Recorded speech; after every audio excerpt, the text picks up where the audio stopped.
Welcome back. This is part one, video three of my green guide. In this video, we'll be talking about openings. So I usually say that green only has one opening, and that's your bottom track build. There are some people that swear by top track. I'm just surprised because you get so much value out of playing bottom track. It's very hard for me to kind of understand why they prefer doing this major style build with green because bottom track also gets to do majors as well. So I'm only going to cover one opening in this video, so let's get started. So I call it just bottom track build. Essentially what we're going to do is we're going to alternate between our G3 and our G1 eventually, and that will accumulate enough cards. We're basically gaining a power card every turn, and then every other turn we're gaining this 3 energy growth. So we're just going to gain a ton of cards and go from there and build our plan off that. So turn one, we're going to G3, we're going to gain a power card. We're going to place our presence from top track, and that's going to give us 4 energy. And then the card that we play, I usually like to play Fields Choked with Growth, but you could play your Miner as well.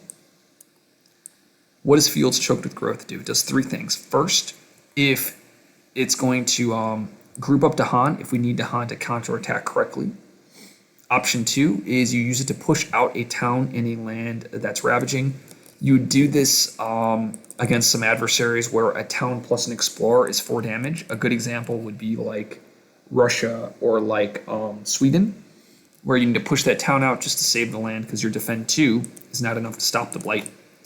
The third option is you use this to push out a town out of a land that's going to build a city. So a land just explored and it has a town starting. You'd push the town out such that it would build a town rather than a city. I really like playing this on turn 1. Turn 2, we're going to G2, we're going to choose this option, and we're going to place 2 presents from our bottom track here. And that's what these B's stand for. We're now going to play 3 cards. We can play 2 cards from this, and then 1 card from our +1 play. So by doing this, we're going to get our defend 2. We're then going to hit 2 tiers of our left innate, as well as do an extra 1 damage with flow, with stem the flow.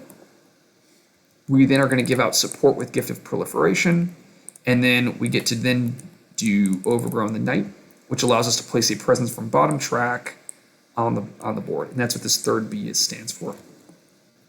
I really like this because it adds so much flexibility. For instance, we can use these 2 damage plus the 1 damage here to kill any city. We can use the 2 damage here plus the 2 damage here to kill 2 towns and a mountain sands.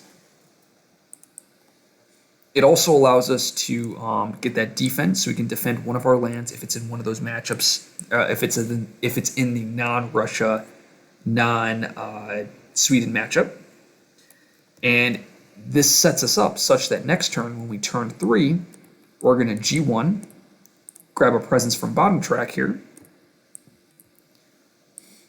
And then now we're going to gain another miner. So